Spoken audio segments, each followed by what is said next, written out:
Hey, what's up, Cyber World? I'm Danny Davis, and this is Rick Cantu of the American-Statesman. Rick, happens once every 2 years. Realignment. That's what we're here to talk about. We got 3 questions to talk about. Let's get right to it.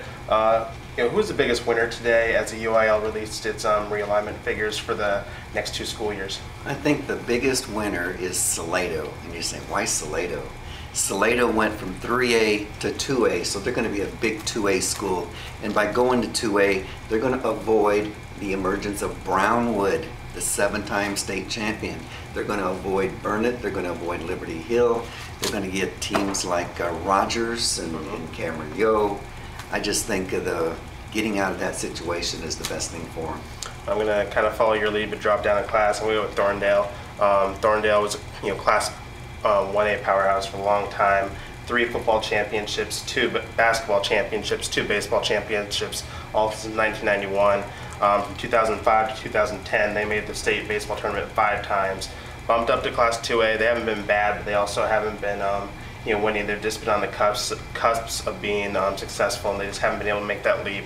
I think going back down to Class A is going to be great for Thorndale, and they also get the Thrall game in football made into a district matchup instead of a non-district show. They'll be a big 1A school. Yeah, that'll be fun for both those communities. Opposite side of the coin, who's the biggest loser today? I'm gonna the fans are gonna love this.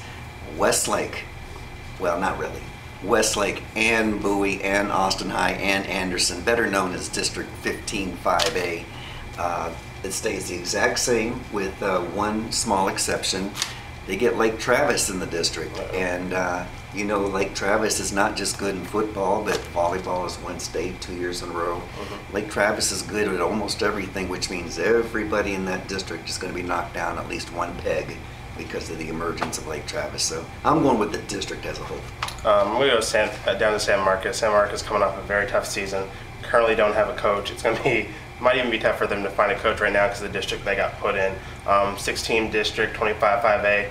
They're the only team that didn't make the playoffs in that district, and they got 2 teams coming up in Smithson Valley and New Braunfels Canyon, and both those 2 teams are teams that should be able to compete at the 5A level. So San Marcos is not getting any better out there. It'll be interesting to see if this affects who is applying and who wants that job, but not a good day for the Rattlers. They haven't had a good year in a while. It's true.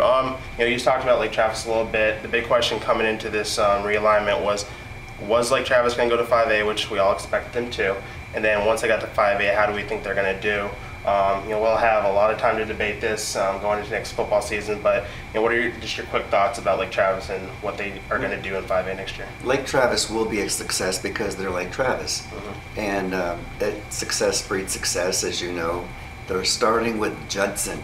First game of the year, so they're not going to take it easy. The thing about Lake Travis is they'll be a small 5A school, meaning they'll play probably schools with smaller enrollments once the playoffs start. And basically that's what we're talking about anyway, is the playoffs. Yeah. And I think they're going to fare well. They've got 700 kids between the junior high and the high school playing football.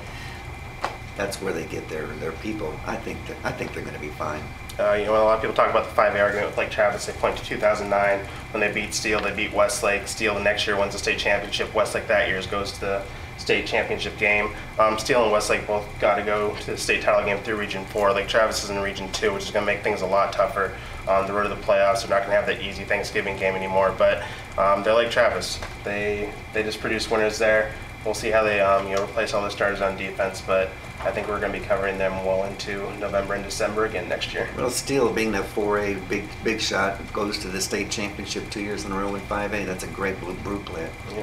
All right, that's enough realignment talk for us today. We'll have a bunch of stuff in the newspaper tomorrow on Friday, so please check it out.